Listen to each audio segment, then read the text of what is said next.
दोस्तों, आज की यह कहानी त्रेता युग की कहानी है और माता सीता जी के ऊपर आधारित है।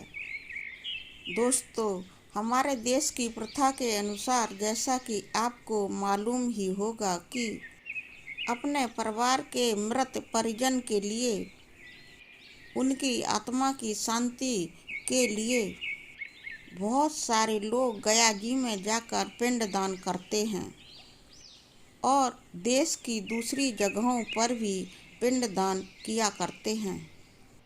शास्त्रों के अनुसार ऐसा माना जाता है कि मरे हुए व्यक्ति की आत्मा की शांति के लिए पिंडदान किया जाता है। इससे मृत परिजन की आत्मा को शांति प्राप्त होती है। तो दोस्तों, हमें भी अपने मृत प्रियजन की आत्मा की शांति के लिए पिंडदान अवश्य ही करना चाहिए। दोस्तों, अगर आपने अभी तक मेरे चैनल को सब्सक्राइब नहीं किया है तो प्लीज़ कर लें और हमें सपोर्ट करें। दोस्तों, हमारे शास्त्रों में पिंडदान का बहुत अधिक महत्व बताया गया है। लोग पितृपक्ष के दौरान पिंडदान करने गया जी में और अनेकों दूसरी जगहों पर अवश्य ही जाते हैं। ऐसा माना जाता है कि मरे हुए व्यक्ति का पिंडदान करने से उसकी आत्मा को असीम शांति मिलती है। तो हमें भी अपने पूर्वजों का पिंडदान करना ही चाहिए।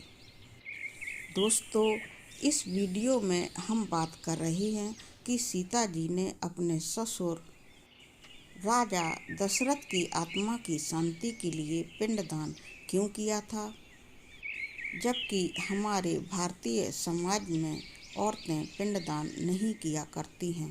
तो आइए जानते हैं कि माता सीता जी ने ऐसा क्यों किया था।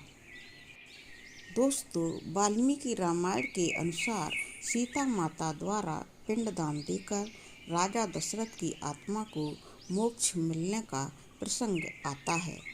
वनवास के दौरान भगवान राम, लक्ष्मण और माता सीता पितृपक्ष के वक्त श्राद्ध करने के लिए गया धाम पहुँचे।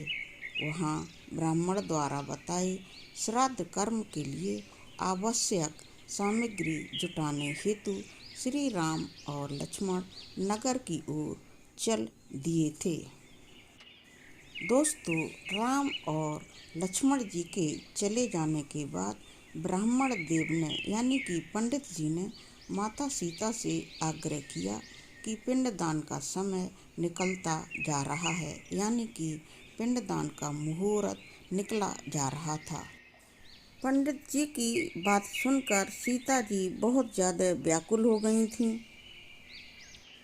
क्योंकि अभी तक रामचंद्र जी और लक्ष्मण जी नगर से सामान लेकर लौटे ही नहीं थे। दोस्तों, दशरथ जी के लिए पिंडदान का समय निकलने ही वाला था।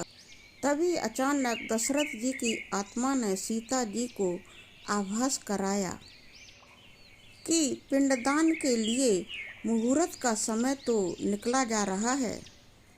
यह जानकर सीता माता जी बहुत ज़्यादा असमंजस में पड़ गईं और तब सीता माता जी ने समय के महत्व को समझते हुए यह निर्णय कर लिया कि वह स्वयं ही अपने ससुर राजा दशरथ के लिए पिंडदान करेंगी और उन्होंने वहाँ पर स्थित फल्गु नदी के साथ साथ वहाँ पर उपस्थित वटवृक्ष, कौआ, तुलसी, ब्राह्मण और गाय को साक्षी मानते हुए स्वर्गीय राजा दशरथ का पिंडदान कर दिया था। और फिर इस क्रिया के उपरांत जैसे ही उन्होंने हाथ जोड़कर प्रार्थना की तो राजा दशरथ ने माता सीता के द्वारा किया गया पिंडदान स्वीकार किया।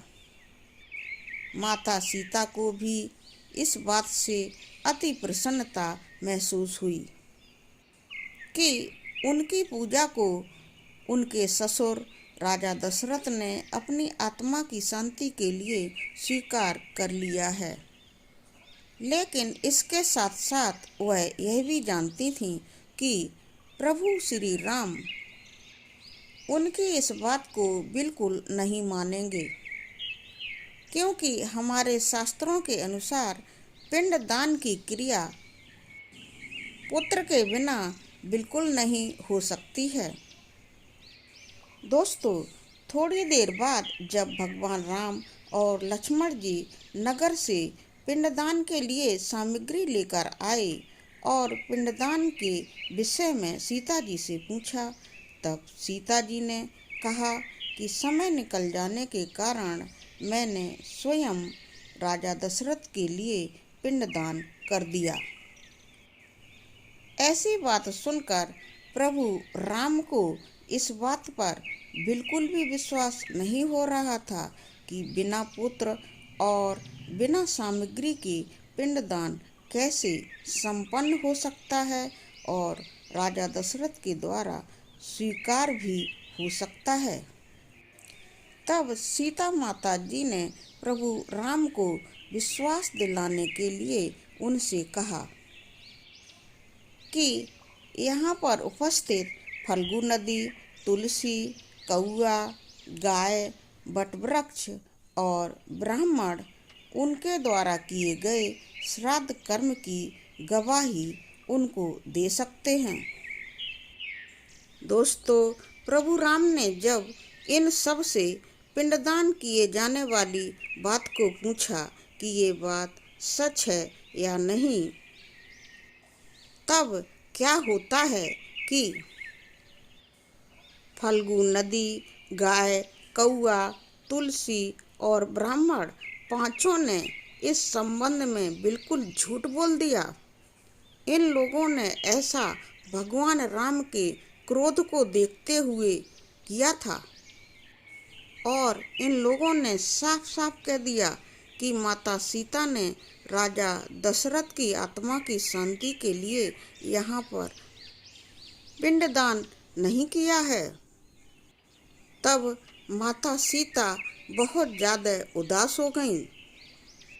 उनकी उदासी को वट वृक्ष से देखा ना गया।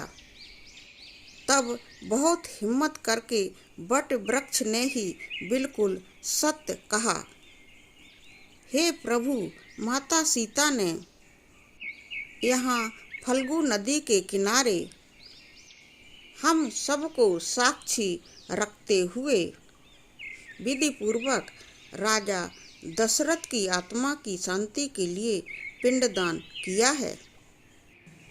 और फिर हुआ क्या दोस्तों कि माता सीता ने बाकी के पांचों साक्षियों के द्वारा झूठ बोले जाने पर उनसे अत्यंत क्रोधित होकर उन्हें आजीवन का श्राप दे दिया। वहीं सच बोलने के लिए वट वृक्ष को माता सीता जी ने आशीर्वाद दिया कि उसे लंबी आयु प्राप्त होगी और वह दूसरों को छाया भी प्रदान करेगा एवं पतिव्रता स्त्रियां उनका स्मरण करके अपने पति की दीर्घायु के लिए बरगद जी से प्रार्थना करेंगी। दोस्तों, कहानी में बताई हुई वजह के कारण सीता जी ने अपने ससुर राजा दशरथ के लिए स्त्री होने के बावजूद पिंडदान किया था। उन्होंने ऐसा राजा दशरथ की आत्मा को शांति मिले, उन्हें मोक्ष प्राप्त हो, इसलिए भी ऐसा किया था। तो दोस्तों, यह कहानी आपको कैसी लगी? इस वीडियो के कमेंट सेक्शन में अवश्य लिखें। वीडियो को लाइक करें और शेयर करें। इस चैनल को सब्सक्राइब करके सपोर्ट करें। पूरा वीडियो देखने के लिए आपको बहुत बहुत धन्यवाद।